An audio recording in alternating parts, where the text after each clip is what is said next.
Bonjour tout le monde, bienvenue sur la chaîne Papa Joue, je suis Papa Marc-André et aujourd'hui je vous parle du jeu Strange World.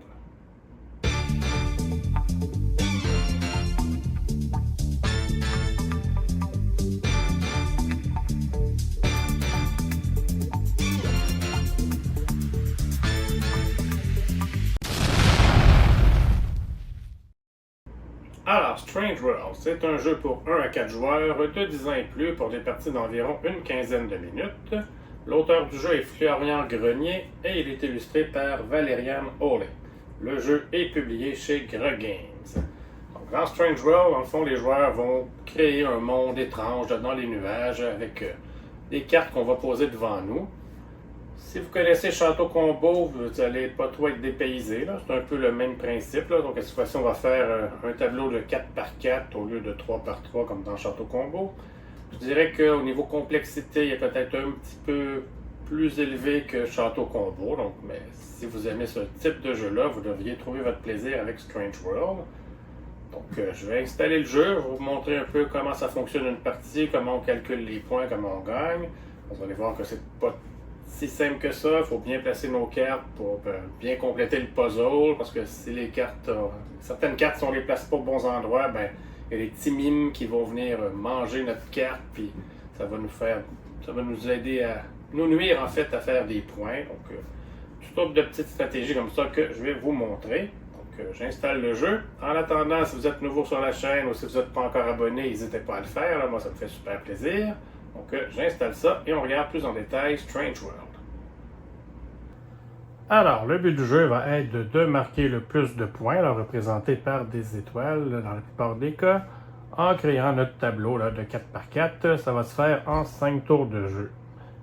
Pour commencer, on va prendre les cartes de départ. Donc, ce sont les cartes qui n'ont pas de petits mimes sur le rando et qui représentent les différents terrains qu'on va trouver dans le jeu. Donc, de l'eau, montagne, marais et des animaux. Donc, on les mélange et on en distribue une à chaque joueur. Ça va être la première carte de notre tableau. Donc, dans mon cas, on va dire que j'avais celle-là ici. Je commencerai avec une montagne, on la place devant nous. Ensuite, on distribue le soleil aléatoirement et dans une partie à 3 ou 4 joueurs, le joueur qui reçoit le soleil va déterminer le côté qu'il veut.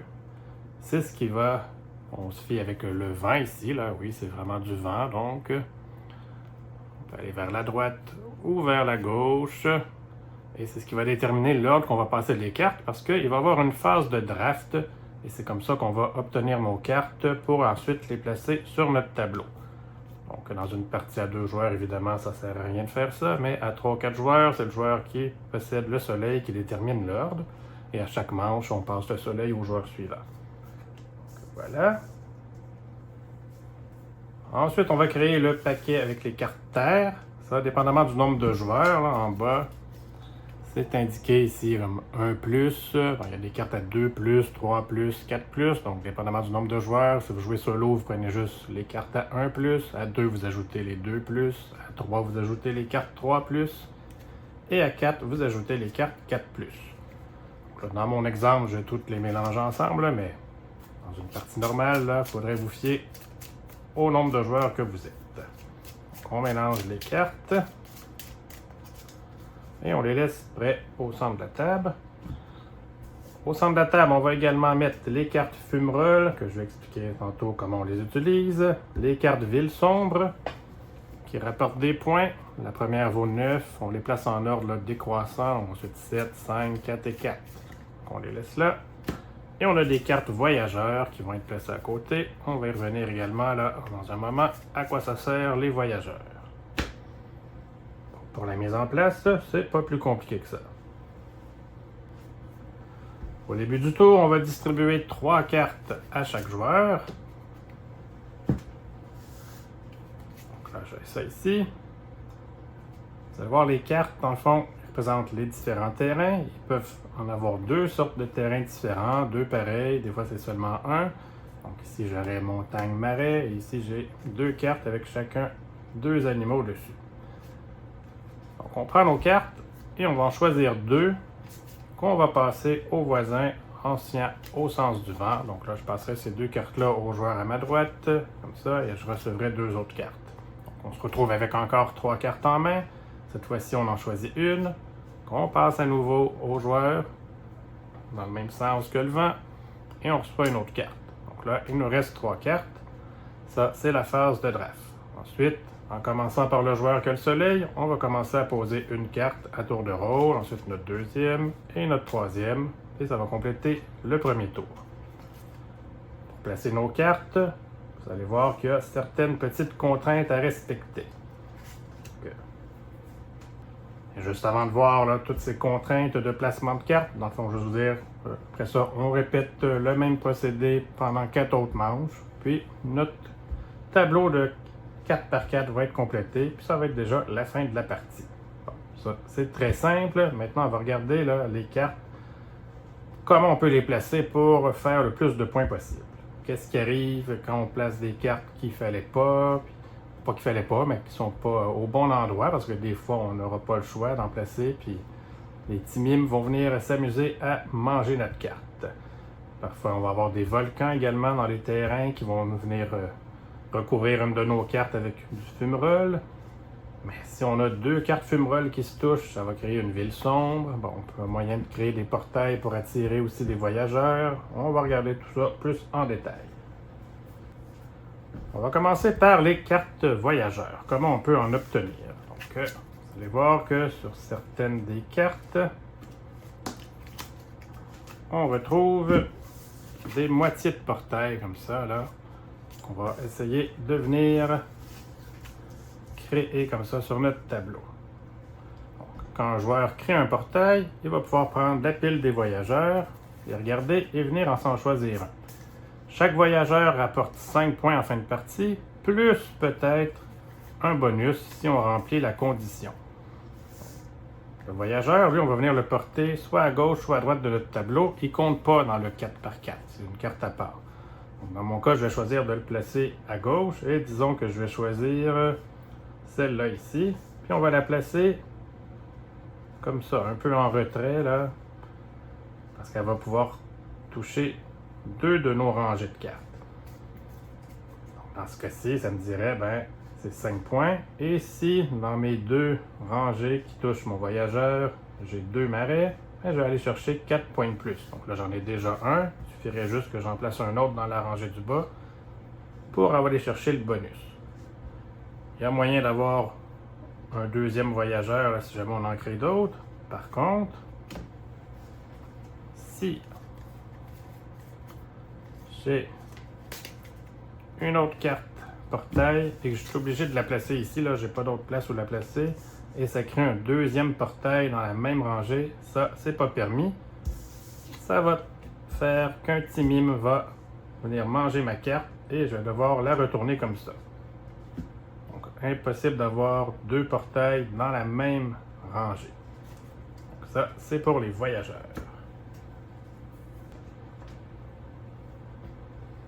Ensuite, si on regarde les volcans, donc certaines cartes de terrain ici là, vont avoir un volcan. Donc, quand on place un volcan, donc je vais ça comme ça, là. Je vais placer d'autres cartes. Disons que mon tableau ressemble à ça là, en ce moment. Bon, j'ai une carte volcan, je suis obligé de la placer. Donc je viens la placer ici.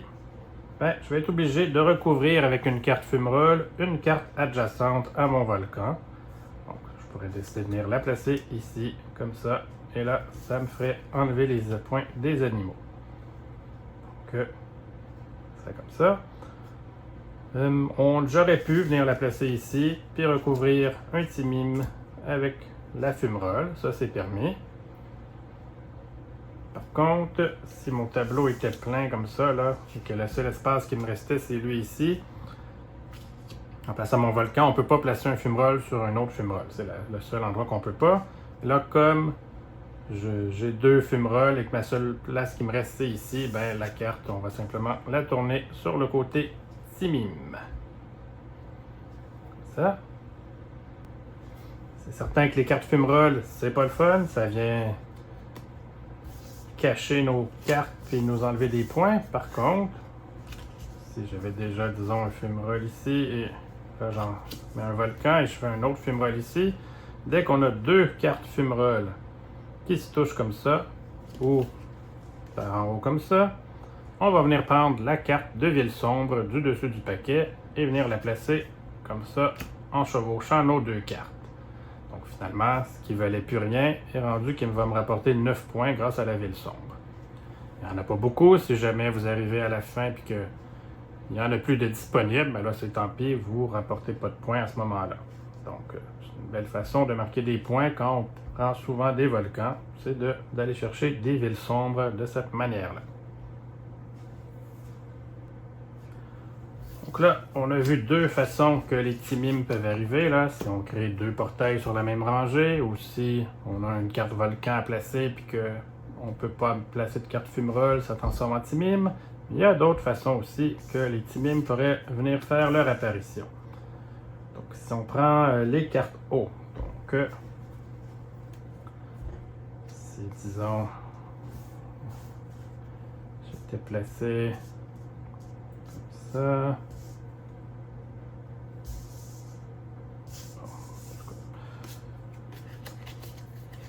Carte haut, on ne veut pas qu'une carte haut touche à une autre carte haut de façon orthogonale. Donc, si j'avais pas le choix ou si je choisis volontairement de placer une carte haut à côté d'une carte haut, ça ne fonctionnera pas. Je vais devoir tourner ma carte sur le côté Timime comme ça. Donc, jamais deux cartes haut qui se touchent de façon orthogonale. Ensuite, une autre façon que les Timimes pourraient arriver, c'est avec les marais. Donc, prendre ça, disons. Les marais, on va vouloir en avoir un seul par rangée. Donc, si je viens placer ma carte au marais ici, c'est bon parce que j'ai pas de marais, puis j'ai pas d'eau non plus qui la touche. Donc, je pourrais la laisser là. Par contre, je pourrais pas venir la placer ici parce que j'ai déjà un marais. Donc, je serai obligé de la tourner sur sa face Timime. Donc, un seul marais possible par rangée. Ensuite, vous allez voir, on a un autre type de carte qu'on n'a pas vu encore. C'est les lunes comme ça. Donc, la carte lune, ça va vouloir être en haut complètement. Donc, si je pose une carte ici en haut comme ça, c'est bon, parfait. En revanche, si je viens la placer ici, puis que là, ma prochaine carte, au lieu de venir la mettre en bas, que je la mets en haut ici, ben là, ma carte lune, vu qu'elle n'est plus sur la rangée du haut, va se transformer en Timime comme ça. Donc les cartes lunes, on veut toujours qu'ils soient en haut. Donc ça ressemble à ça pour les différentes contraintes. À noter que la désolation des Timimes, là, c'est comme ça qu'on appelle ça quand un Timime mange notre carte et la tombe de côté, ben ça s'active en premier quand on place notre carte là, avant un volcan ou avant de la création d'un portail. Donc, si je vous donne un exemple, tiens, celle-là ici. Donc, j'ai ça comme ça. On va faire un peu de place.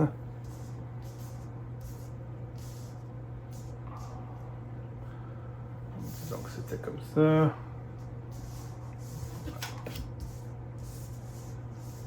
Et là, je viens placer cette carte-là ici.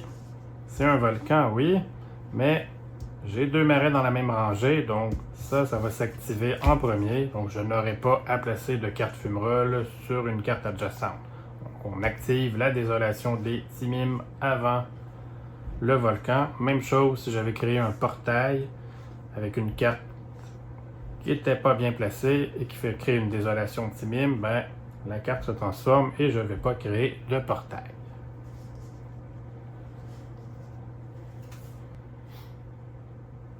On a une belle carte aide ici là, qui rappelle les différentes contraintes. Là. Donc, portail, si j'en ai déjà un de fait et que j'en crée un deuxième, la carte que je viens de poser va se transformer en Timime.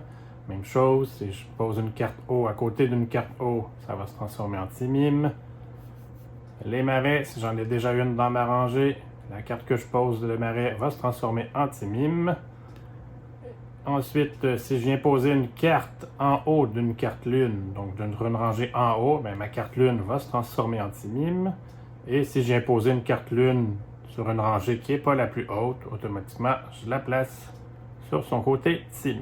Donc une belle carte aide là, qui facilite la compréhension dans vos premières parties. Donc, c'est bien beau tout ça, les désolations de Timim, comment les contraintes de placement de cartes et tout ça, mais ce qu'on veut surtout, c'est marquer des points. Donc, comment on marque des points dans ce jeu-là? On va regarder ça en détail. Je vais prendre ici le petit pad de score pour ne pas rien oublier. Donc j'avais un 4x4 de compléter, là, comme ça. Ah, c'est parfait. On commence par vérifier nos montagnes. Donc, nos montagnes, on va prendre le plus gros groupe de montagnes qui se touchent orthogonalement et on va additionner le nombre de symboles de montagne. Donc, dans mon cas, ici, c'est ça mon plus gros groupe, je marquerai 4 points. Elle, étant donné qu'elle ne touche pas les autres, je ne pourrais pas la compter. Donc, dans un cas comme ici, là, je sais que c'est peut-être pas tout placé de façon optimale, mais c'est pour vous expliquer. Montagne, on prend le plus gros regroupement de montagnes, on compte le nombre de symboles, et c'est ce qui nous rapporte les points. Pour les cartes haut, bon, ici ça ne marche pas parce qu'ils se touchent, on va mettre ça comme ça. Carte haut va rapporter 1 point pour chaque autre carte qui la touche orthogonalement. Donc, dans ce cas-ci, ça ferait 1, 2, 3, 4. Et dans ce cas-ci, 1, 2, 3, 4. Ça rapporterait 8 points. À noter que pour les cartes haut, c'est vraiment les autres terrains qui la touchent qui vont rapporter des points. Si c'était un Timim comme ça, ben là, elle me rapporterait seulement 3 points au lieu de 4. Donc, ça, c'est pour les cartes haut. Les cartes marais, on en veut une idéalement maximum par rangée. Et chaque rangée qui a un symbole marais va nous rapporter 3 points. Donc dans ce cas-ci, je ferai 9 points avec les marais. Ensuite, les animaux, ils vont nous rapporter 2 points par animal différent. Donc là, dans mon cas, c'est pas très optimal parce que ici, j'ai 3 fois le même. Ici, j'ai 2 fois le même. Donc en fait, je ferai 2, 4, 6, je ferai 8 points avec les animaux. Il y en a un petit peu plus là, que ça. Donc idéalement, c'est d'avoir des animaux différents dans notre monde qu'on va créer. Ensuite, on regarde les lunes. Lune, qui va se trouver en haut de notre tableau. On regarde les symboles sur la carte en dessous. Et chaque symbole qu'on retrouve dans la colonne en dessous va nous rapporter 2 points. Donc là, dans ce cas-ci, c'est le symbole animal. J'en ai 2, ça me rapportait 4 points. Ici, j'ai pas de lune. Ici, c'est marais, j'en ai seulement qu'une. Je donne un exemple. Si j'avais eu, disons, on va placer ça comme ça. Comme ça ici.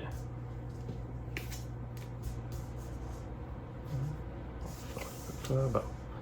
Si on a 2 symboles différents, on va compter 2 points pour chacun des symboles. Bon là, j'ai pas d'autres hauts. Là. Disons que j'avais eu ça comme ça. Et ça comme ça. Oh, bonjour Jasmine. Là, chaque symbole haut me rapporte 2 points, donc je fais 4. Et chaque symbole animal me rapporte 2 points. Donc, je ferai 6 qui me ferait 10 points. Donc, ça peut être payant d'avoir des symboles doubles ici. Donc, ici, mes marais, je ferai 2 plus 2, 4. Et ici, c'est un Timim. Il n'y a pas de symbole, je ne ferai pas trop de points. Donc ça, c'est les points pour les lunes. Ensuite, on va calculer les points si on a des villes sombres. On additionne simplement les étoiles sur les différentes villes sombres qu'on a. Et finalement, on va compter les points de notre carte voyageur. Donc, dans mon cas ici, je ferai 5 points. Et ça me demandait 2 marais dans les 2 rangées que mon voyageur touche. Ce que j'ai, donc ça ferait 4 points de plus. Donc, je ferai 9 points avec cette carte voyageur. On fait le total de tous nos points et le joueur qui a le plus de points remporte la partie. Et là, on a un gros Timim. Donc voilà, c'est comme ça qu'on joue à Strange World. C'est pas plus compliqué que ça. Un petit jeu que moi j'aime beaucoup. Je lui donne une note de 8 sur 10. C'est une belle découverte dans mon cas. J'adore les jeux de puzzle comme ça, là, où on doit essayer de placer les cartes pour aller chercher un maximum de points possible. Là. C'est un beau casse-tête pour moi. J'aime beaucoup, beaucoup ça. 15 minutes la partie, c'est vraiment, vraiment ça. Là. C'est pas plus long que ça. Donc, si vous cherchez un jeu là, après un plus gros jeu juste pour finir la soirée en douceur, là, ça fit parfaitement. Je vous le conseille. Là. C'est vraiment une belle surprise. Donc, Strange World, je vous le recommande. Donc, c'est tout pour moi. Je vous rappelle, si vous n'êtes pas encore abonné à la chaîne, n'hésitez pas à le faire. Puis, sinon, je vous dis merci beaucoup et à la prochaine.